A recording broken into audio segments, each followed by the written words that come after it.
Azucena, el reporte. Gracias, Juan Antonio.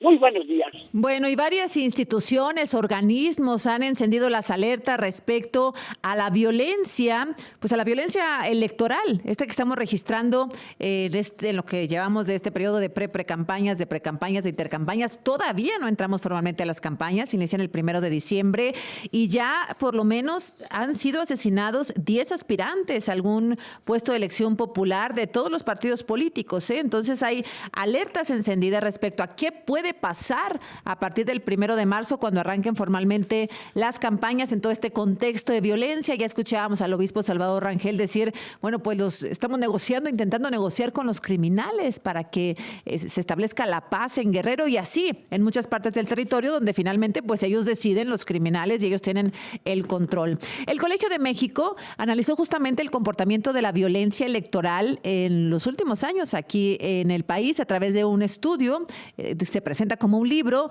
de urnas y tumbas. En la línea está el doctor Manuel Pérez Aguirre de este seminario sobre violencia y paz del Colegio de México. ¿Cómo está, doctor? Buenos días. Muy buenos días, muy bien, muy bien, muchas gracias. Le agradezco que me tome la comunicación. A ver, ¿es posible hacer una proyección de cómo se pueden poner las cosas a partir de que inicien las campañas electorales formalmente aquí en México? Una proyección con base, desde luego, a la experiencia y a los datos que tienen ustedes de elecciones pasadas.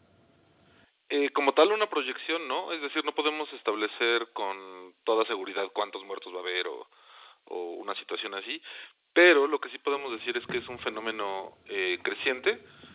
De hecho, es un fenómeno de muy larga data en México. ¿Desde cuándo tienen registro, doctor?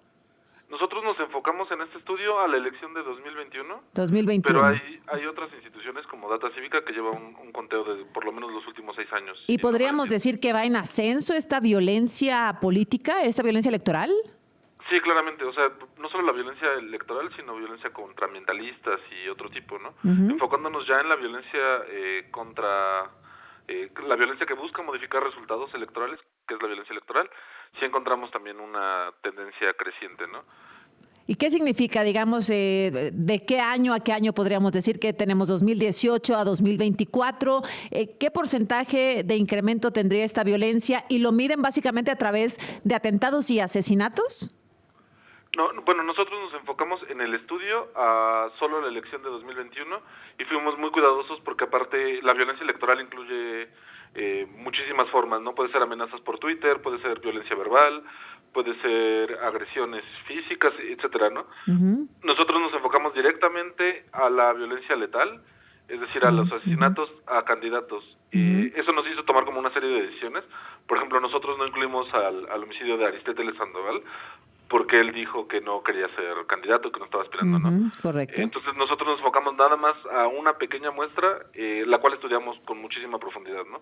Pero también es cierto que la tendencia es creciente en otras formas de violencia electoral. De hecho, es como en cuanto más puestos de elección popular haya, es más probable o mucho más alta la violencia, ¿no? La violencia que puede ser acoso, amenazas o algún otro tipo de manifestaciones. Cuyos responsables son siempre, digamos, el crimen organizado, como lo conocemos. También es un tema de agresiones entre políticos. ¿Cómo lo diferenciarían, doctor? Bueno, nosotros en el libro partimos, a la hora de diseñarlo, partíamos de la hipótesis de que este tipo de violencia era como resultado de la violencia criminal que llevamos casi 2 décadas en México, ¿no? Y en ese sentido, nuestra expectativa era, bueno, la mayoría de estos crímenes van a estar relacionados con el crimen organizado, de tal forma que ellos busquen influir o sacar alguna ventaja asesinando a estos candidatos, ¿no? Lo que encontramos fue muchísimo más complejo. O sea, sí hay una buena cantidad, 11 de 32 casos, que podríamos decir, sin ser Ministerio Público obviamente, pero que podríamos decir que son asesinatos vinculados o con motivaciones criminales, ¿no? Pero también tenemos otras 11 que encontramos que la motivación sería mucho más ligada a la competencia política, es decir, se matan ya sea entre partidos políticos o al interior de partidos políticos, ¿no? Y por último tenemos como 6, más bien exactamente tenemos 6 asesinatos que son como una línea gris, pues, o sea que no podemos difuminar, no podemos determinar decir no podemos determinar si son del crimen organizado o si son por motivos políticos, ¿no? Y bueno, esto va muchísimo en línea con toda la investigación en otros rubros que se ha realizado, que encuentra que cada vez es mucho más difusa la línea entre política y criminalidad en México, especialmente a nivel local, ¿no? Así es. Doctor, ¿tendríamos que tener realmente encendida una alerta respecto a lo que viene en el tema de campañas? Desde mi opinión, sí, claramente, sobre todo por el tipo de puestos que hay en competencia, ¿no? Nuestros resultados principales, uno de ellos, aparte de los distritos móviles, es que los puestos más, digámoslo así, vulnerables son aquellos que compiten localmente, ¿no? Ya sea alcaldías, regidurías, claro, sindicaturas, ¿no? Entonces, dado que es casi una elección general, pues sí, lo más probable es que hay mucho más en turno, ¿no? Mucho más en juego. Bueno, doctor, Sí. pues le agradezco estos datos. Es usted muy amable, Manuel. Gracias. ¿A usted? Gracias, Muchísimas Manuel Pérez Aguirre, del Colegio de México. Mar Hernández, en Zacatecas. Buenos días.